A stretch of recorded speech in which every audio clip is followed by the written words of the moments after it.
Oi, gente, tudo bem? Meu nome é Juliana Silva Alves, eu curso Pedagogia na Universidade São Judas Tadeu, no período noturno. Estou no quinto semestre de Pedagogia e faço parte do projeto Leja, coordenado pela professora Cristiane Simões. Nesse meu primeiro vídeo, vou falar brevemente sobre a história da educação de jovens e adultos no Brasil. O que vai abordar nesse vídeo é sobre o analfabeto, como que a educação chegou ao Brasil, quais projetos foram criados para erradicar a alfabetização aqui no Brasil, o que foi o Mobral. Tem uma pequena entrevista que eu fiz com uma conhecida minha e ela é realmente analfabeta. E o que a gente pode refletir de acordo com o vídeo e com a entrevista que eu vou estar mostrando aqui para vocês. Bom, o analfabeto. O que é o analfabetismo? A palavra analfabeto é aplicada para fazer referência às pessoas que não sabem ler e nem escrever. Uma pessoa se torna analfabeta diante da falta de aprendizagem. Vamos começar com a história da EJA. A educação no Brasil veio a partir dos missionários jesuítas, que chegaram junto com o descobrimento do Brasil em 1500. E eles tinham como propósito educar os povos existentes no Brasil. E quem era que estavam aqui? Os índios. Foram fundadas escolas nesse período e a educação era de responsabilidade da igreja.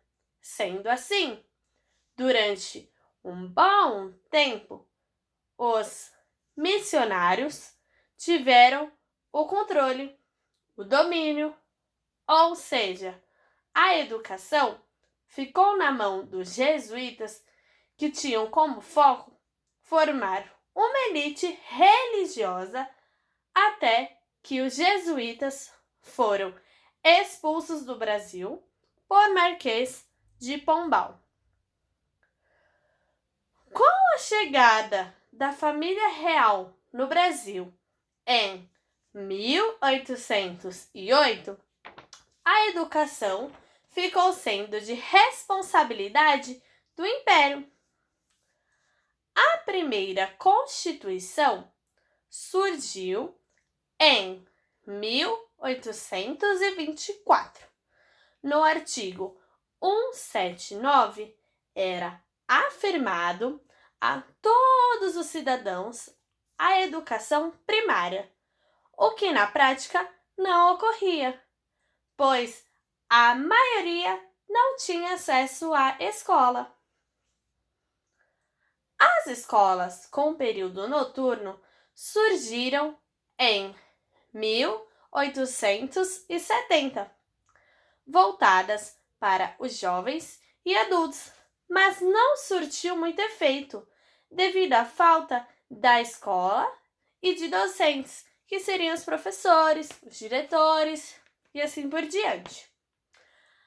A reforma de Leôncio de Carvalho ocorreu em 1879 e definiu o analfabeto como dependente e incapaz. Ele quis dizer que uma pessoa que era analfabeta era como se fosse um nada. Em 1881, a Lei Saraiva restringiu o voto às pessoas alfabetizadas. Isso ocorreu devido a uma reforma eleitoral daquela época. Por volta de 1915, Surge, então, a instituição chamada de Liga Brasileira contra o Analfabetismo, que visava erradicar o analfabetismo no Brasil. Já nos anos de 1920, 72% da população brasileira ainda era analfabeta, ou seja, muita gente. Na década de 30, uma boa parte da população analfabeta se matriculou nas escolas no período noturno. Entendemos, então, que era um horário melhor para que os jovens e os adultos estudassem. Lá para os anos de 1934, o Plano Nacional de Educação, que incluía a EJA, não considerava as especificidades de aprendizagem do adulto. Para quem sabe e para quem ainda não sabe, não se usa os mesmos métodos com as crianças e com os adultos.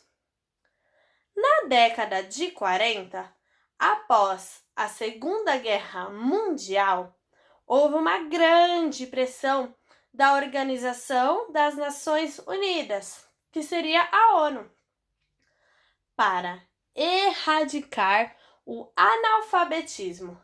Assim, a EJA foi incluída na educação brasileira e, a partir daí, foram destinados verbas e recursos. Em 1947, teve a primeira campanha nacional de educação de adultos, o Serviço de Educação de Adultos.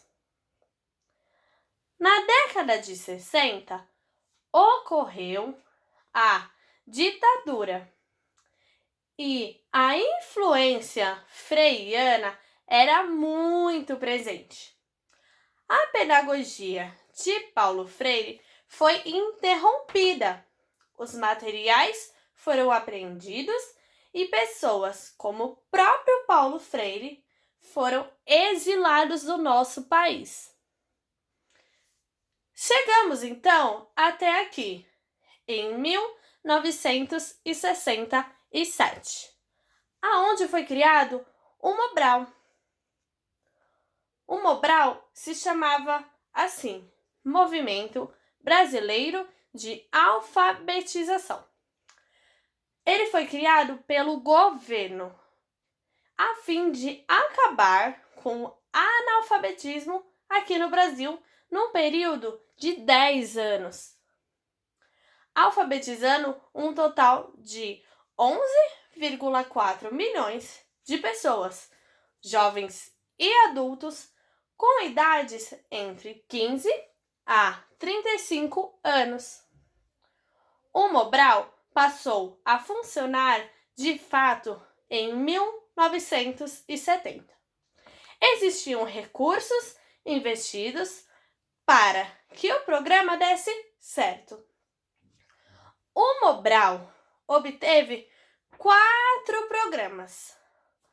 O primeiro era a alfabetização funcional.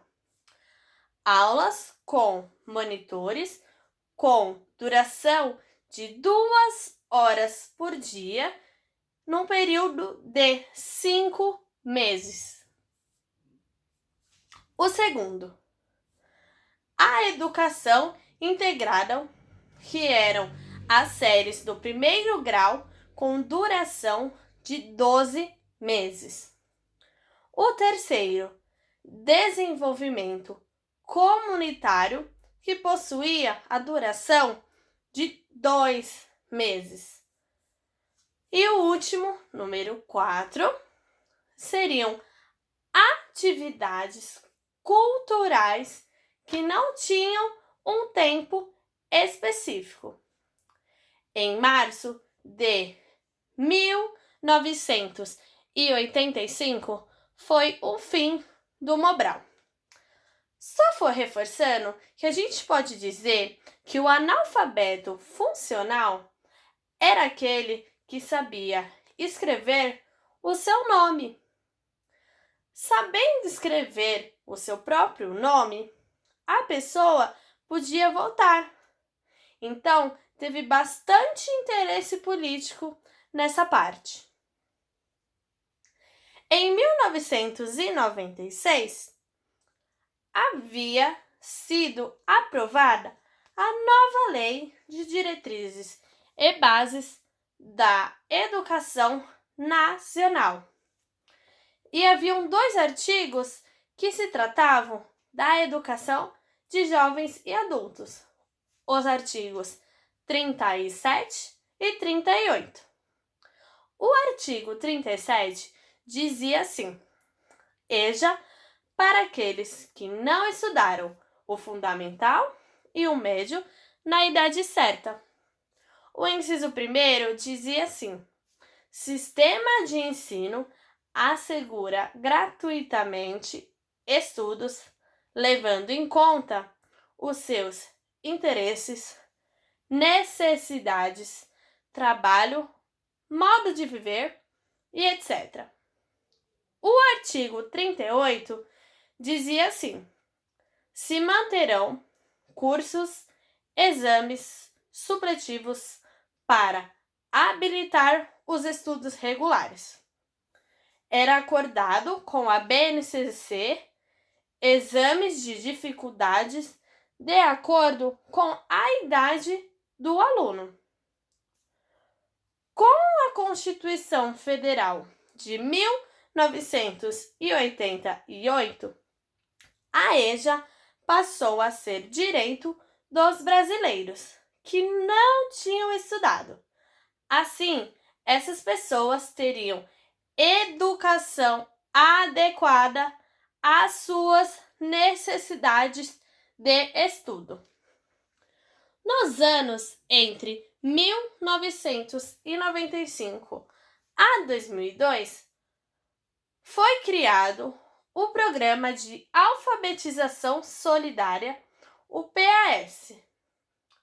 No mesmo ano de 2002, uma organização não governamental deu continuidade. No ano seguinte, seria 2003, o presidente Luiz Inácio Lula da Silva implantou o programa Brasil Alfabetizado, e nele incluíam os povos indígenas, as pessoas que moravam em áreas rurais, pescadores e pais de crianças beneficiárias do programa Erradicação do Trabalho Infantil. Esse programa também não alcançou o seu objetivo final. Agora eu vou falar para vocês da entrevista que eu fiz. Não será divulgado o nome da pessoa, ela é uma conhecida minha. É só para a gente poder ter uma noção do porquê ela não foi alfabetizada, o que aconteceu com muitas outras mulheres. A primeira pergunta é: idade? 51 anos. Filhos e quantos? 3 filhos. Seu estado civil? Casada. O que a impediu de estudar? Ela me disse que ela morava na roça e não tinha ensino médio. O estudo era fornecido somente até a 4ª série. Morou a vida toda no mesmo estado? Ela disse que não, que ela nasceu na Bahia e ficou por lá até os seus 15 anos de idade. Sabe escrever o seu nome? Ela me disse que sim. Já teve vontade de ser alfabetizada? E por qual motivo não foi buscar o conhecimento? Ela disse que não teve interesse em ser alfabetizada e que ela veio para São Paulo para poder trabalhar. Perguntei para ela se ela já teve dificuldades, o que ela pensa em não ser alfabetizada. ela disse que havia um pouco de dificuldade. Perguntei se ela se arrependia. O que ela pensava dela não ter sido alfabetizada? Como ela se sentia sobre isso? Ela disse que ela não se sente arrependida e não soube me responder com mais detalhes. O que é possível refletir com esse vídeo e com essa entrevista que eu tive? É possível perceber as diversas maneiras criadas para ajudar a alfabetização de jovens e adultos no Brasil. Apesar de todas não terem chegado ao seu objetivo final, durante esse processo todo, muita gente foi alfabetizada sim. A gente também pode dizer que é preciso um ambiente adequado, um ambiente legal, para que os estudantes da EJA permaneçam sim na escola e desenvolvam suas habilidades e competências partindo da sua bagagem e do seu dia a dia. É preciso ter muita empatia com as pessoas não alfabetizadas, porque elas existem sim e ainda são bastante pessoas que não são alfabetizadas. Muitos possuem vergonha e não tomam atitudes que os prejudicam devido a esse sentimento. Que sentimento de impotência, de vergonha. Às vezes eles têm vergonha de pedir ajuda num caixa eletrônico, de preencher algum documento, de assinar algum contrato. Então o que a gente tem que ter? Empatia com essas pessoas, se solidarizar. O que a gente puder ajudar, nós ajudamos. E é isso, espero que tenha contribuído um pouco para todos. E até o meu próximo vídeo.